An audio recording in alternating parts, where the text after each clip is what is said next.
بسم اللہ الرحمن الرحیم اللہم انفعنا بما علمتنا وعلمنا ما ينفعنا اللہم الہمنا مراشد امورنا وقنا شرور انفسنا ربنا تقبل منا انك انت السمیع العلیم۔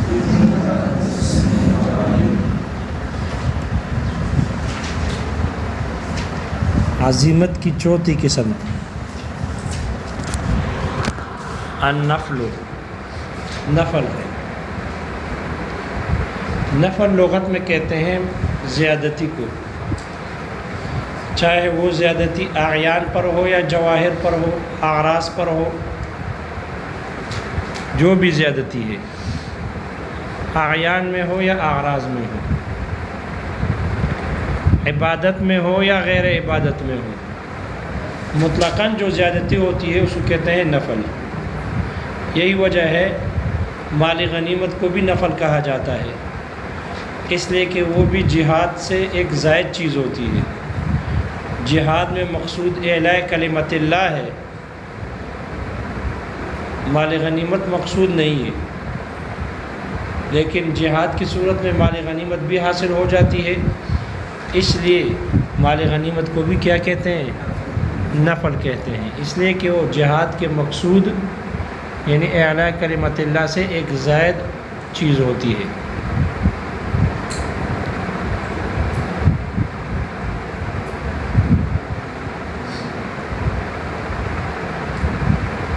اور شریعت کی اصطلاح میں نفل اس خاص زیادتی کو کہتے ہیں کہ جو فرائض اور واجبات اور سنت پر جس کا اضافہ کیا گیا ہو، جو زیادتی فرض اور واجب پر ہو اور سنت پر ہو، ان سے زائد ہو، ان کو کہتے ہیں نفل۔ نفل کا حکم یہ ہے، نفل کی جو مشروعیت ہے، عبادات میں جو نوافل ہیں، فرض اور واجب اور سنت کے علاوہ جو عبادات ہیں نوافل، یہ ہمارے لیے مشروع کی گئی ہے، نہ کہ ہمارے خلاف مشروع کی گئی ہے۔ ہمارے لیے مفید ہے، ہمارے لیے نقصان دہ نہیں ہے۔ یعنی اگر پڑھ لے تو ہمیں اس کا ثواب ملے گا، اگر نہ پڑھے تو کوئی گناہ نہیں ہوگا، کوئی گناہ نہیں ہوگا۔ لہذا یہ ہمارے حق میں مشروع کی گئی ہے، ہمارے خلاف نہیں ہے کہ اگر نہ کرے تو اس پر ہمیں گناہ ہو، ملامتی ہو، ڈانٹ ڈپٹ ہو، کچھ بھی نہیں ہوگا، اس لیے ہمارے حق میں مشروع کی گئی ہے۔ یہی وجہ ہے حدیث میں آپ سنتے ہو کہ اگر کسی آدمی کے فرائض میں کمی کوتاہی ہو تو آخرت میں حکم دیا جائے گا کہ ان کے نوافل دیکھی جائے۔ اگر ان کے نوافل ہوں گے تو پھر نوافل کے ذریعے سے فرائض کی تکمیل کی جائے گی، فرائض میں جو کمی بیشی ہوگی اس کو پورا کیا جائے گا۔ لہٰذا یہ فرائض کی تکمیل کے لیے بھی ہے، تو ہمارے فائدے کے لیے، نقصان کے لیے نہیں ہے۔ نفل کا حکم یہ ہے کہ آدمی اس نفل کے پڑھنے پر آدمی کو ثواب دیا جائے گا، اور اس کے چھوڑنے پر کوئی سزا اور عقاب نہیں ہوگی، لیکن پڑھنے پر ثواب ملتا ہے، پڑھنے پر ثواب ملتا ہے۔ اور البتہ اس پر اشکال ہے کہ جو حکم بیان کیا گیا نفل کا کہ اس کے پڑھنے والے کو اس پر ثواب دیا جائے گا اور نہ پڑھنے والے کو یا چھوڑنے والے کو کوئی عقاب نہیں، اس پر اعتراض ہے کہ اگر کوئی مسافر آدمی سفر میں ان پر قصر لازم ہے، لیکن اگر وہ مسافر آدمی 2 رکعت پر بیٹھنے کے بعد پھر تیسری اور چوتھی رکعت بھی ساتھ میں لائے اور پھر سلام پھیر دے تو 2 رکعت فرض ہو جائیں گی اور 2 نفل ہے، اس پر ثواب ملنا چاہیے۔ لیکن فقہا نے لکھا ہے کہ فقط اساء، اس نے برا کیا، اساء برا کیا، یعنی اثما، ودخل النار یا استحق النار، اس نے گناہ کیا ہے اس لیے جہنم میں داخل ہوگا، یعنی گناہ کا سزا ان کو ملے گی۔ تو آپ تو کہہ رہے ہو کہ نفل وہ ہے جس کے کرنے پر ثواب ملتا ہے اور چھوڑنے پر گناہ نہیں ہے۔ وہاں فقہاء نے لکھا ہے کہ اگر فرض کے ساتھ 2 رکعت ملا کر سلام پھیر دے، 4 رکعت پڑھ لے مسافر آدمی، دوسری رکعت پر بیٹھا ہو، پھر اس کے بعد کھڑے ہو کے 2 رکعت ساتھ ملائے، تو وہ 2 نفل ہے اور 2 فرض ہے، ثواب ملنا چاہیے۔ لیکن آپ کے فقہاء نے لکھا ہے کہ اس نے برا کیا، گناہ گار ہوا، اس لیے آگ کا مستحق ہے، سزا کا مستحق ہے۔ تو ان میں تو تعارض ہے۔ اس کا جواب دیا کہ فقہاء نے جو لکھا ہے کہ گناہ گار ہے، وہ نفل پڑھنے کی وجہ سے گناہ گار ہونے کے بارے میں نہیں لکھا کہ نفل من حیث النفل، پڑھنے سے کہ آدمی کو گناہ ملتا ہے، نہیں، نفل کے اعتبار سے ان کو گناہ نہیں ہے، لیکن چونکہ انہوں نے نفل کو فرض کے ساتھ ملا دیا تو یہ اختلاط نفل اور فرض کو ملانے کی وجہ سے اور فرض کے سلام میں تاخیر کی وجہ سے، 2 رکعت پڑھنے کے بعد سلام پڑھنا واجب تھا ان کے کہ سلام کرے، اب سلام انہوں نے پھیرا نہیں ہے اور سلام کو چھوڑ کر مؤخر کر دیا 2 رکعت مزید ملا کر، اس تاخیر سلام کی وجہ سے فقہاء نے جو لکھا ہے کہ اس نے برا کیا اور یہ گناہگار ہوا، تو وہ فرض کو نفل کو فرض کے ساتھ ملانے کی وجہ سے اور سلام میں تاخیر کی وجہ سے فقہاء نے گناہگار لکھا، نفل کے پڑھنے پر گناہگار نہیں لکھا، اختلاط کی وجہ سے گناہگار لکھا اور سلام میں تاخیر کی وجہ سے لکھا۔ مصنف نے کہا کہ نفل نماز ایسی ہے کہ اگر کوئی شروع کر لے، شروع کرنے کے بعد چھوڑنے والا ضامن ہوگا۔ اگر نفل نماز شروع کرنا اختیاری ہے، چاہے نفل پڑھے نہ پڑھے، لیکن جب شروع کر دیا پھر شروع کر کے چھوڑ دے تو اب اس کا ضامن ہوگا اور پورا کرنا لازم ہے، پورا کرنا لازم ہے۔ اس میں ہے اختلاف احناف کا اور شافعی حضرات کا۔ احناف کے نزدیک نفل نماز شروع کرنا نہ کرنا اختیاری ہے، لیکن جب شروع کر دے تو پھر اختیار نہیں رہتا، اس لیے کہ احناف کے نزدیک اصول ہے لازم النفل بالشروع، نفل شروع کرنے سے لازم ہو جاتے ہیں، اس لیے جب شروع کر دیا تو اب اس کا پورا کرنا لازم ہے، اور اگر درمیان میں چھوڑ دے تو پھر اس کی قضا کرنا واجب ہے، قضا کرنا واجب ہے۔ جبکہ امام شافعی رحمہ اللہ فرماتے ہیں کہ نہیں، جب اس کا شروع کرنا نفل ہے، اختیاری ہے، تو اس کی بقا بھی اختیاری ہوگی، اس لیے کہ کسی شے کی بقا اس کے ابتدا کے منافی نہیں ہوتی، کسی شے کی بقا اس کے ابتدا کے منافی نہیں ہوتی۔ ایسا نہیں ہو سکتا کہ نفل کا شروع تو اختیاری ہو اور پھر نفل کی بقا غیر اختیاری ہو جائے، واجب ہو جائے، ایسا نہیں ہے۔ جب شروع اختیاری ہے تو بقا بھی اختیاری ہونی چاہیے، اس لیے کہ شے کی بقا اس کی ابتدا کے منافی نہیں ہوتی، اس لیے شروع میں بھی اختیاری اور درمیان میں بھی اختیاری، آخر میں بھی اختیاری۔ لہذا ان کی مرضی ہے نفل پڑھے اور شروع کر دے، ان کی مرضی ہے، پوری کرے نہ کرے، اور اگر درمیان میں فاسد کر دے تو اس کی قضا بھی لازم نہیں ہے، اس کی قضا بھی لازم نہیں ہے، اس لیے کہ نفل ہے، اختیاری ہے، تو جس کا ابتدا اختیاری ہو اس کا انتہا بھی کیا ہوگا؟ اختیاری ہوگا۔ وگرنہ شے کی بقا کا ابتدا کے مخالف ہونا لازم آئے گا، حالانکہ شے کی بقا اس کے ابتدا کے مخالف نہیں ہوتی۔ ہمارے نزدیک شروع کرنا اختیاری ہے، لیکن جب شروع کر دے تو پھر اس کو پورا کرنا لازم ہے، اس لیے کہ ہمارے نزدیک چاہے نفل روزہ ہو یا نفل نماز ہو، اگر کچھ مقدار میں نماز کو ادا کر دیا جائے یا روزے کو ادا کیا جائے، 3-4 گھنٹے کے لیے روزہ رکھا جائے، تو یہ مفید حکم نہیں بنتا۔ مفید حکم یہ روزہ تب بنے گا جب پورا ہو، پورے دن کا روزہ ہو۔ اسی طرح نماز ہے، اگر ایک رکعت پڑھ لی تو یہ مفید حکم نہیں ہے جب تک کہ ان کے ساتھ کوئی دوسری رکعت نہ ملائی جائے، اس لیے کہ روزے میں کم سے کم یہ ہے کہ ایک دن کا ہو، پورا روزہ ہو، اور نماز میں کم از کم یہ ہے کہ وہ ایک شفعہ ہو، 2 رکعت ہو۔ لہذا اگر اس نے ایک رکعت پڑھ لی یا 3-4 گھنٹے کے لیے روزہ رکھا تو یہ 3-4 گھنٹے کا روزہ یا یہ ایک رکعت نماز نفل یہ اللہ کے لیے ہو گیا، یہ اس نے اللہ کے حوالے کر دیا۔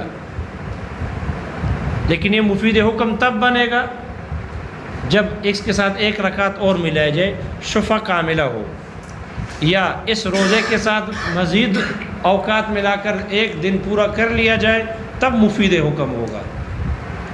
اور جو پڑھ چکا ہے وہ اللہ کے حوالے کر چکا ہے، وہ اللہ کے لیے ہو گیا، لیکن مفید حکم نہیں بن رہا۔ اس لیے احناف کہتے ہیں جو اللہ کے حوالے کر چکا ہے مفید حکم بنانے کے لیے ضروری ہے، اب اس کی حفاظت ضروری ہے۔ جو کر چکا ہے اس کی حفاظت ضروری ہے، اور حفاظت تب ہوگی جب اس کو پورا کر دے، ایک رکعت اور ملائے تاکہ شفع کاملہ ہو جائے، یا مزید وقت ملائے تاکہ روزہ کاملہ ہو جائے، مفید حکم ہو جائے گا۔ اور جو پڑھ چکا ہے اس کی حفاظت ہو جائے گی، اس لیے کہ وہ اللہ کے حوالے کر چکا ہے۔ تو عبادت تبھی بنے گی جب شفع کاملہ ہوگا یا پورا روزہ ہوگا۔ اور اگر درمیان میں چھوڑ دے، درمیان میں ایک رکعت پڑھی ہے پھر درمیان میں چھوڑ دیا، یا 4-5 گھنٹے کا روزہ رکھ دیا پھر توڑ دیا، تو اس صورت میں جو اللہ کے حوالے کیا، جو روزہ رکھ چکا ہے یا جو رکعت پڑھ چکا ہے وہ اللہ کے حوالے کر چکا ہے، اب اس کی حفاظت ضروری ہے۔ حفاظت یہ کہ ساتھ ایک رکعت مزید ملائے یا روزہ مکمل کرے، لیکن اگر توڑ دیا، فاسد کر کے نکل گیا، تو پھر اس کی قضا لازم ہے، پھر اس ادا شدہ مقدار کی حفاظت قضا سے ہوگی، اس لیے کہا جائے گا کہ پھر نفل کی قضا کر لے، یا اس روزے کو پورا کر لے، اس کی قضا کر لے، تب بھی اس ادا شدہ مقدار کی حفاظت ممکن ہو جائے گی۔ اس لیے احناف کہتے ہیں نفل شروع کرنے سے لازم ہو جاتے ہیں، اس لیے کہ اگر ایک رکعت پڑھی ہے تو وہ اللہ کے حوالے ہو چکی، لیکن مفید حکم اور عبادت تب بنے گی جب 2 رکعت ہوں گی، جب پورا روزہ ہوگا، تب مفید حکم ہوگا، عبادت بن جائے گی۔ اور اگر درمیان میں چھوڑ کے فاسد کر دے تو یہ ایک عمل شروع کر دیا اور پھر عمل کو باطل کر دیا، اور اللہ تعالیٰ نے منع کیا ہے وَلَا تُبْطِلُوا أَعْمَالَكُمْ، اپنے اعمال باطل نہ کرو، اور اس نے عمل ادھر باطل کر دیا کیونکہ مفید حکم نہیں بنا تھا، اور یہ اس نے عبادت کو باطل کر دیا، اس لیے وَلَا تُبْطِلُوا أَعْمَالَكُمْ کی وجہ سے عمل کو فاسد کرنا اور باطل کرنا درست نہیں ہے، پورا کرنا ضروری ہے۔ جو پڑھ چکا ہے اس کے ساتھ مزید ملانا ضروری ہے تاکہ یہ عبادت تامہ بن جائے، اور اگر درمیان میں فاسد کر دیا تو پھر اس کی قضا لازم ہے، اس صورت میں بھی اس ادا شدہ مقدار کی حفاظت ہو جائے گی۔ امام شافعی رحمہ اللہ فرماتے ہیں کہ نہیں، یہ ابطال عمل نہیں ہے، اس لیے وَلَا تُبْطِلُوا أَعْمَالَكُمْ والی آیت ہمارے سامنے نہ پڑھی جائے، اس لیے کہ یہ ابطال عمل نہیں ہے، یہ ابطال عمل کے خلاف نہیں ہے، یہ تو امتناع عن العمل ہے، عمل کا باطل کرنا نہیں ہے، امتناع عن العمل ہے، عمل کرنے سے رک جانا ہے۔ ایک رکعت پڑھی ہے، ایک میں آگے مزید نہیں پڑھ رہا، مرضی ہے، تو یہ عمل کو باطل تو نہیں کر رہا، یہ تو عمل کو پورا کرنے سے رک رہا ہے۔ تو امتناع عن العمل اور شے ہے اور ابطال عمل اور شے ہے، اس لیے ابطال عمل کو لے کر امتناع عن العمل پر اعتراض کرنا درست نہیں ہے۔ ہم کہتے ہیں یہ امتناع نہیں، یہ امتناع ہی ابطال ہے، اس لیے کہ اس نے جتنی مقدار ادا کر دی ایک رکعت، وہ اس حد تک پہنچ گئی ہے کہ وہ عبادت بھی بن سکتی ہے اور غیر عبادت بھی رہ سکتی ہے۔ اگر اس کے ساتھ ایک رکعت ملا دے تو عبادت ہو جائے گی، مفید حکم بن جائے گی۔ اگر اس کے ساتھ باقی 5-6 گھنٹے کے روزے کو ملا دیا تو روزہ کاملہ ہو جائے گا، مفید حکم بن جائے گا، عبادت بن جائے گی، وگرنہ وہ عبادت نہیں بنی۔ لہذا جب ایک رکعت پڑھ لے یا 7-8 گھنٹے کا روزہ رکھ لے تو وہ اس حد تک پہنچ گیا کہ اب وہ عبادت بن سکتا ہے، اور اس نے عبادت نہ بنا کر چھوڑ دیا تو یہی ابطال عمل ہے۔ اس لیے جب ابطال عمل ہے تو ابطال عمل سے اللہ نے منع کیا ہے کہ اپنے اعمال کو ضائع نہ کرو۔ امام شافعی رحمہ اللہ ایک حدیث دوسرے حدیث سے بھی استدلال کرتے ہیں۔ حدیث میں آتا ہے کہ حضرت ام ہانی رضی اللہ عنہا وہ فرماتی ہیں کہ آپ علیہ الصلوۃ والسلام کے پاس ایک مشروب لایا گیا، آپ نے ان مشروب کو پینے کے بعد پھر میں نے لیا مشروب، اور وہ مشروب پھر میں نے پیا۔ پینے کے بعد پھر میں نے کہا کہ میں تو روزہ دار تھی، میں روزہ دار تھی۔ تو آپ علیہ الصلوۃ والسلام نے فرمایا کہ اکنت تقزین شیئا، کیا کسی چیز کی قضا کر رہی تھی؟ کوئی قضا روزے تھے کہ آپ روزہ دار تھی اور روزہ توڑ دیا؟ تو انہوں نے فرمایا کہ نہیں، کسی شے کی قضا نہیں کر رہی تھی۔ تو پھر آپ نے فرمایا لا یضرک ان کان تطوعا، اگر یہ نفلی روزہ ہے، اپنی مرضی سے روزہ رکھ رہی تھی، کوئی قضا نہیں ہے، تو پھر آپ کو کوئی نقصان نہیں ہوگی۔ اس سے حضرات شوافی استدلال کرتے ہیں، دیکھو اگر نفل روزہ ہو درمیان میں توڑ دیا تو اس کی آپ نے فرمایا کہ لا یضرک اذا کان تطوعا، اگر نفلی روزہ ہے تو پھر کوئی آپ کو نقصان نہیں ہے۔ معلوم ہوا اختیاری ہے، ابتدا اختیاری تھا، بقا بھی اختیاری ہے، اور اس کی قضا لازم نہیں ہے۔ شارح کہتے ہیں کہ ہم اس کا جواب دیں گے کہ یہ آپ کی برکت ملنے کی وجہ سے اس نے روزہ توڑ دیا ہے، اس لیے اس پر قضا لازم ہوگی لیکن گناہ نہیں ہوگا۔ لا یضرک اذا کان تطوعا، آپ کے برکت مل جانے کی وجہ سے ان کو گناہ نہیں ہوگا لیکن قضا لازم ہوگی، قضا لازم ہوگی، گناہ نہیں ملے گا، روزہ توڑنے کی وجہ سے گناہ نہیں ہوگا۔ اور ہمارے استدلال ایک دوسرے حدیث سے ہے، حضرت عائشہ رضی اللہ عنہا سے روایت ہے، وہ فرماتی ہے کہ میں اور حضرت حفصہ رضی اللہ عنہا یہ دونوں روزہ دار تھی، اور پھر ایک ایسا کھانا آپ کے سامنے پیش کیا گیا دونوں کو کہ جس کھانے کی دونوں کی رغبت ہو گئی، چاہت ہو گئی کہ کھانا کھا لے، اس لیے دونوں نے روزہ توڑ کر کھانا کھا لیا۔ پھر آپ علیہ الصلوۃ والسلام سے مسئلہ پوچھا تو آپ علیہ الصلوۃ والسلام نے فرمایا، انہوں نے کہا کہ کھانا ہم دونوں روزہ دار تھی اور کھانا ایسا آیا کہ دل چاہا کہ کھانا کھا لے، اس لیے ہم نے روزہ توڑ دیا اور کھانا کھا لیا۔ آپ علیہ الصلوۃ والسلام نے فرمایا اقضیا یوما آخر مکانہ، تم دونوں اس روزے کی جگہ اس کی روزے کی قضا کرو، تم دونوں اس دن کی کیا کرو؟ قضا کرو۔ اس سے پتہ چلا کہ قضا، نفل روزے کی قضا کیا ہے؟ لازم ہے، لازم ہے۔ احناف کہتے ہیں کہ اس کی قضا لازم نہیں ہے، قضا لازم ہے۔ شوافی حضرات کہتے ہیں کہ اس کی قضا لازم نہیں ہے۔ احناف کہتے ہیں یہ نظر کی طرح ہے، جیسے نظر کوئی آدمی نظر مان لے للہ علی ان اصلی رکعتین، اللہ کے لیے میرے اوپر 2 رکعت ہے کہ میں 2 رکعت پڑھوں گا، نظر مان لی تو نظر ماننے سے بالاتفاق نظر لازم ہو جاتی ہے، نظر کیا ہو جاتی ہے؟ لازم۔ اب اس کے ذمے 2 رکعت پڑھنا لازم ہے بالاتفاق، حالانکہ اس نے نظر نفل نماز شروع نہیں کی، صرف زبان سے کہا کہ میرے اوپر 2 رکعت ہے، اللہ کے لیے میرے اوپر 2 رکعت لازم ہے، صرف زبان سے اس نے نظر مانی، بالاتفاق اس نظر کا پورا کرنا لازم ہے۔ کیوں؟ اس لیے کہ جب اس نے یہ نظر مان لی، نظر ماننا عبادت، نظر ماننا کیا ہے؟ عبادت ہے۔ جب نظر ماننا عبادت ہے، اللہ کے لیے اس نے نظر مانی، تو اب یہ اس نظر کی، تاکہ یہ عبادت ضائع نہ ہو، اس کی حفاظت کے لیے اس نظر کی نماز کی ابتدا لازم ہے تاکہ اس کی حفاظت ہو، اس زبانی نظر ماننے کی تاکہ کیا ہو؟ حفاظت۔ اس کی حفاظت کے لیے اس فعل کی ابتدا لازم ہے، اس فعل کی ابتدا واجب ہے، اس فعل کی ابتدا واجب ہے، تاکہ یہ زبانی عبادت نظر یہ ضائع نہ ہو، اس کی حفاظت ہو. اس لیے نفل نماز ہو یا نفل روزہ، اس کا شروع کرنا، اس کی ابتدا کرنا یہ واجب ہے. یہ کیا ہے؟ واجب ہے.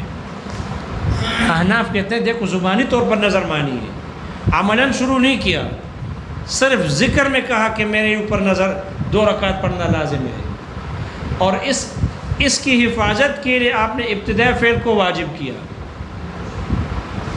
تو جو آدمی عملاً ایک کام شروع کر لے، ایک زبانی دعوے کرنے ہیں، زبانی جمع خرچ ہو، اور ایک عملاً بدن سے آدمی عبادت شروع کر دے، تو جب زبانی نظر سے اس کی فعل کی ابتدا واجب ہوتی ہے، تو اگر عملاً کوئی آدمی فعل شروع کر دے تو اس کی ابتدا تو بطریق اولا کیا ہوگی؟ واجب ہونی چاہیے، بطریق اولا ہونی چاہیے. اس لیے کہ یہ صرف زبانی نظر مانی ہے، اس نے عملاً عبادت شروع کر دی نفل کو، لہذا اس کی بھی حفاظت ضروری ہونی چاہیے، اس کی بھی حفاظت ضروری ہو. اور جب حفاظت ضروری ہے تو جیسے اگر کوئی فاسد کر دے جو حصہ ادا کیا ہے، اس کی بقا بھی واجب ہو، اس کی بقا بھی کیا ہو؟ واجب ہو. اس لیے احناف کہتے ہیں جب نظر کی ماننے کے لیے ابتدائی فعل واجب ہوا اس کی حفاظت کے لیے، تو اسی طرح نظر کی بھی، اسی طرح نفل کی بھی، نفل شروع کرنے کے بعد اس کی حفاظت واجب ہوگی. اس کی حفاظت کیا ہوگی؟ واجب، یعنی اس کی بقا واجب ہوگی، اور بقا اولویت کے طریقے سے ہوگی. بطریق اولا بقا واجب ہوگی. کیوں؟ اس لیے کہ یہاں زبانی اس نے نظر مانی ہے، اس کی حفاظت کے لیے ابتدائی فعل کو واجب کیا گیا، اس کے لیے ابتدائی فعل کو واجب کیا گیا. یہ بالاتفاق ہے. لہذا جو مقدار انہوں نے اللہ کے لیے حوالے کی ہے اس کی حفاظت بھی ضروری ہے نفل نماز میں، نفل روزے میں. جب ابتدائی فعل واجب ہے تو بقا بطریق اولا واجب ہوگی، اس لیے کہ بقا ابتدا سے قوی بھی ہے. افل فعل نماز ایک زبانی سے نظر ماننا اور ایک عملاً فعل شروع کرنا، ان میں زیادہ قوی کون سا ہے؟ عملاً شروع کرنا قوی ہے. لہذا زبان سے نظر ماننے میں فعل قوی ہے، تو جب صرف زبان سے نظر ماننے کی وجہ سے ابتدا واجب ہے بالاتفاق، تو پھر فعل تو اس سے قوی ہے، وہاں تو بطریق اولا ابتدا کیا ہوگی؟ اس کی بقا واجب ہوگی، اس کی بقا، کیونکہ فعل اقویٰ ہے صرف زبان سے نظر ماننے سے، اور جب شروع کر لے تو اس کی بقا واجب ہے. کیوں؟ اس لیے کہ اب باقی رہنا، فعل کی بقا اس کی ابتدا سے آسان ہوتی ہے، ابتدا مشکل ہوتی ہے. ابتدا کون جائے گا وضو کر کے آئے گا، پھر کون اٹھے گا، کون وضو کرے گا، کون نماز پڑھے گا، یہ ابتدا مشکل ہے. لیکن جب آدمی وضو کر کے اٹھ جائے ایک مرتبہ بستر سے اور اٹھ کر وضو کر لے اور 1 رکعت پڑھ لے، تو اب 1 رکعت ساتھ ملانا اب دشوار ہے جی. بقا آسان ہے، ابتدا مشکل ہے، لہذا آسانی میں بقا ابتدا سے آسان ہے. تو جب جو مشکل ہے جب اس کی حفاظت واجب ہے، بقا واجب ہے، تو جو بقا ہے آسان ہے اس سے، اس کے بطریق اولا حفاظت ضروری ہوگی، اس کی حفاظت بطریق اولا کیا ہوگی؟ ضروری ہوگی. لہذا احناف کہتے ہیں کہ جب نفل شروع کر دے، چاہے نماز ہو یا روزہ ہو، اس کی حفاظت ضروری ہے، جیسے کہ نظر کی حفاظت ضروری ہے. اور جب شروع کر لے تو پھر اس کی بقا واجب ہے، اس کی بقا ضروری ہے، تاکہ جو مقدار ادا کیے ہوئے ہے اس کی حفاظت ہو، اس کی کیا ہو؟ حفاظت ہو. اس لیے احناف کہتے ہیں بقا واجب ہوگی، اس لیے کہ بقا 2 وجہوں سے اولا ہوتی ہے. اس لیے کہ ایک یہ کہ اس میں فعل پایا جاتا ہے، اور فعل نفس ذکر سے، زبانی ذکر سے فعل اقوا ہوتا ہے، اور دوسرا یہ کہ اس میں بقا ہے، اور بقا ابتدا سے آسان ہوتی ہے، اس لیے جب ابتدا اتمام پورا کرنا یہ ابتدا سے آسان ہے تو پھر اس کی بقا کیا ہوگی؟ بطریق اولا واجب ہوگی۔